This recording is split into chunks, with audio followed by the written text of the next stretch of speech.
title says, we are in Miami for a couple days. We actually stopped by Miami after our cruise through the Caribbean on a Sunday and then left on Tuesday. But with the timing and with all the events and running around we did, I'm kind of making this a 36-hour video trip just to give you options of what you can do and see and where to go and what to eat. Starting off with our room at the Marriott Pulse. This hotel, there's a love-hate with this hotel. The location is phenomenal. You can't beat that. Right on Ocean Boulevard in South Beach. Perfect spot, and you're kind of away from all the hustle and bustle of South Beach, so you are kind of on a more quiet end, but there's still plenty of restaurants and it's not a far walk from really anything on this part of Miami. The hotel has all the typical Marriott amenities. You have that small kitchenette, good sized bathroom, the comfy bed. However, there is only one bed in this room. We did have the other sofa bed, which was incredibly uncomfortable. Nothing has changed after all the years we have stayed here. The front desk claimed this is one of the best rooms, I guess because of this patio, but you can't see anything. I mean, you have the other hotel right next to you, you have trees blocking any view of the beach, and it's pretty loud. Between the restaurants and the late night activities, it's not very quiet. So just a fair warning of some of the expectations that you'll have coming to this hotel. Now, of course, we did have to stop by some movie locations. I'm only sharing maybe one or two here, but if you go to my other channel, Saga Today, I'll have more of the spots. But here is the famous motel, or what was a motel, it might still be a motel, from Scarface for the Chainsaw Massacre. It was a Johnny Rockets at one point, and now it is a CVS, but there is a plaque indicating this is where Scarface was filmed. For lunch, we walked down to Joe's Stone Crab. Yes, we did walk. It was about a mile, a little bit over a mile, so it wasn't too bad. Definitely worked up an appetite getting there, and this restaurant is beautiful, and they have so many staff that have been here for decades. It's truly a great experience, and you're part of history when you do come here. Starting off with that fantastic bread basket, one of the best bread baskets you will have. Every bread was just perfect. I also got their mule, and you get to keep their fancy souvenir cup, and it was definitely a great meal. They know how to pour a meal at this place. The hash browns, we were a little bit surprised, but they were a truly great dish. You have to get those. And of course, the stone crab claws. At first, our waiter recommended one large portion per person. There were 3 of us, but we didn't want to order too much in case we didn't like it or overeat. So we just got 2 portions, and that was still plenty for 3 of us, plus with the potatoes and a slice of pie for dessert. As you saw, I did get the bib put on for the experience. The shells aren't too hard to peel off, but just be careful with it. And that key lime pie is out of this world. You have to get that. And here's the price that we did pay. Well-deserved price. And while we were in Miami, we did experience the World Cup. This was the moment Argentina finally won the game.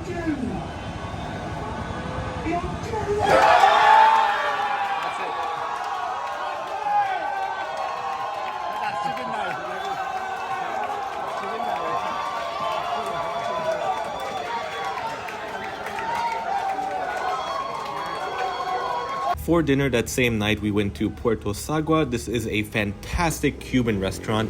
Nothing fancy, nothing crazy. This is something that I'm sure Cubans would compare to something their mom or their grandmothers cooked. It's very homey, cozy, nothing too crazy as far as pricing or menu items, all the traditional Cuban foods. We started off with the mame shake. Not as fruity. I'm sure they add maybe more milk or cream, whatever it may be, but still solid, really sweet, and really good to go with the meal. We also got the masitas de puerco, the fried pork chunks that come with the grilled onions, and the side of rice and beans and yuca as well. Oh, the pork is just fantastic. So soft with that crispy fried exterior, and all the fat just melts away. It was fantastic. And the cubano, they did cut it into 3 because there were 3 of us. Meaty, cheesy, greasy, everything you can ask for in a cubano. Solid sandwich, nothing again too crazy. I wouldn't say it's one of my favorite sandwiches, but it's still a must-have when you visit Puerto Sagua.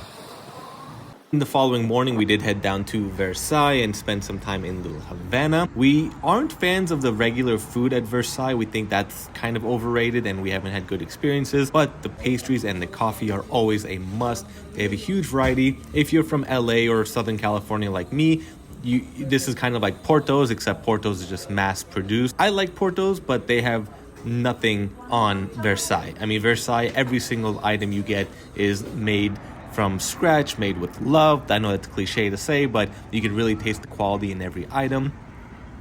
Onion check. Then we headed down to Calle Ocho, and on our way down for lunch, we stopped by Sandwich de Miami. They've been around for 4 or 5 years now, and they have just been exploding on all the favorite Cubano list, favorite Cuban restaurant list, the best restaurants in Miami. Their mame is probably the best I've ever had. The pan con lechon is phenomenal. That garlicky, lemony sauce coating the pork with the red onions, pickled red onions, and the bread was amazing. The Cubano was great too. However, I think they toasted it a little bit too much. The bread got really dry and was really crumbly, so that kind of offset the sandwich a lot. You know, the bread really makes a big difference, so you want to make sure that is executed perfectly.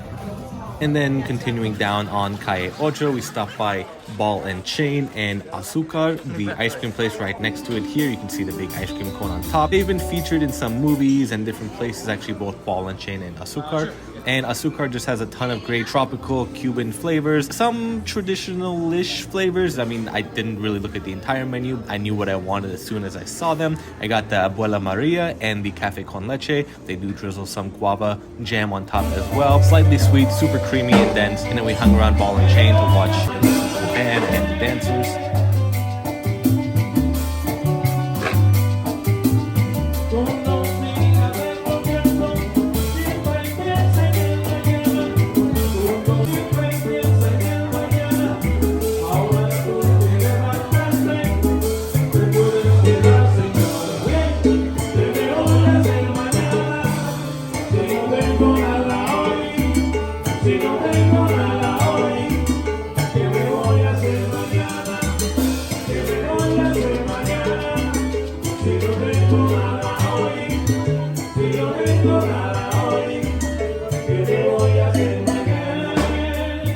While walking down Calle Ocho in Little Havana, you do come across this somewhat hidden but also rather open walkway where you kind of have a history of Little Havana, Cuba, the immigrants, celebrities who are both Cuban or who have visited the area, a lot of different artwork. So it was really cool to come walk through this and kind of step through history and see what Little Havana is all about. Now, I unfortunately still don't know what the roosters or the chickens are all about with Cuba, but I should probably look that up. But you definitely do see a lot of that artwork, newspaper clippings, photographs, murals. As you see, I'll walk further in and you'll have a classic car as well with a big mural. So just enjoy this for the moment.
We also stopped by the Havana Classic Cigar Factory and we were able to watch some people making cigars. There are a few places where you will see people making cigars, and we ended up buying a 4-pack here. We honestly have no clue about cigars or what's good, what's bad, and I was just naive. I didn't realize that there are no actual Cuban cigars, that there's that embargo against anything from Cuba, so I thought there would be, but you'll definitely know where your cigars are coming from, where the leaves are coming from, the wrappers, the makers. That's typically listed on whatever type of cigar you do buy. The morning before we left, we checked out Cortadito House. We were kind of hoping for a little bit more. We didn't get pastries, but we did get a couple of breakfast sandwiches and coffees. They were no big deal. There are plenty of other options. We just thought this was nearby our hotel, quick and easy grab and go, although we did eat there, and there aren't too many breakfast places right on South Beach that are just simple and easy to eat. But yeah, just something we wanted to try. And at the airport, we did check out Cafe Versailles. We did get a couple sandwiches, the Cubano and Medianoche. Overly greasy, a little bit messy. They did steam it at first instead of toasting it. The staff was pretty horrible. We were not fans of them. But oh well, it was again our last chance to get a taste of Miami before heading home. We did grab a couple pastries such as the guava and cheese, the cheese, and the dulce de leche cookies, which were fantastic. And that is about it. So thank you all for watching for this 36 hours in Miami. Hope you enjoy and hope you have a chance to visit.